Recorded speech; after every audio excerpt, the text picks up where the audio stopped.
Hello everyone, my name is Denise, and my big problem is the concern to create more equitable and inclusive classrooms within elementary education in the United States.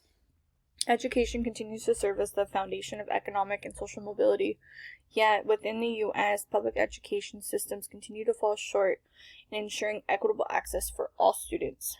Disparities in education persist due to systematic barriers such as poverty, language, disability, race, and socioeconomic status.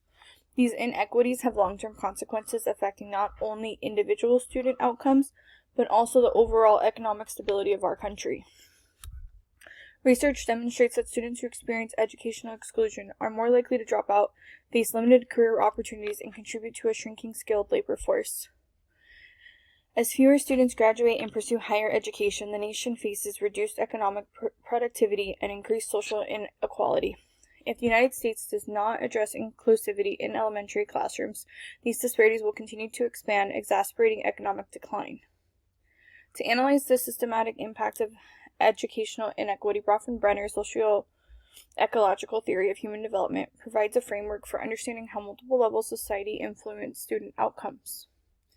Now, when we look through the lens of the microsystem, at the core of this issue are students, teachers, and families.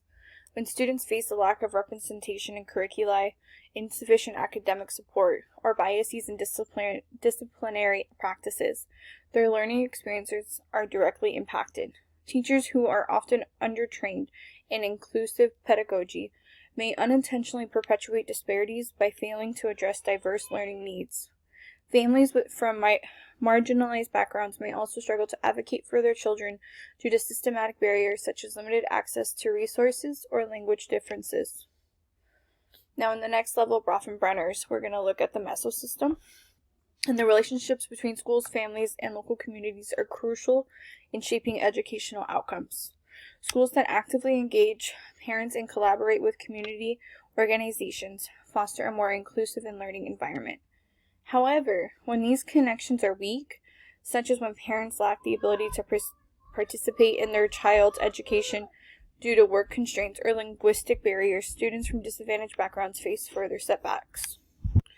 Now, looking through the exosystem, decisions made at the district and state and federal levels dictate the resources available to schools, shaping the quality of education students receive.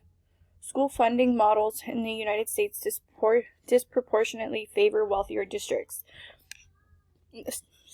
leaving low-income schools with fewer resources, outdated materials, and limited access to special education services.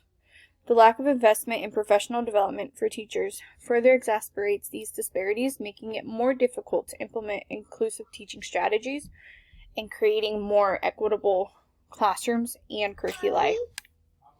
In the next level, we're going to look at the macro system. The cultural and ideological landscape in the United States plays a pivotal role in shaping educational equity.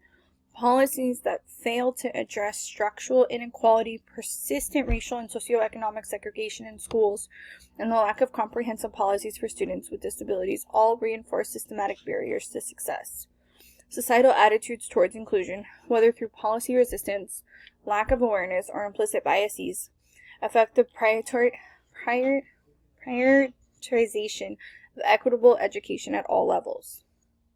Now, looking at the chronosystem, the long-term impact of educational inequity is evident in economic data. A less educated workforce leads to lower productivity, decreased innovation, and slower economic growth. If systematic disparities in education remain unaddressed, economic stagnation and labor shortages will become more pronounced in the coming decades. And this leaves me with so many questions, like how can we start to see a change? How can we have a more consistent policy put into place where, regardless of socioeconomic standing or race or disability, plays an impact on whether a child receives an inclusive environment or receives inclusivity and equitable learning outcomes for all students to be successful regardless of their socioeconomic status. And so it opens the door for a thought of where can we start to make a change? Is it within a policy? Is it within a state or is it within a district? How small do we need to go? Do we need to start looking at the mesosystems? Do we need to look at the chronosystem? Are we looking at a larger scale or are we looking at a smaller scale?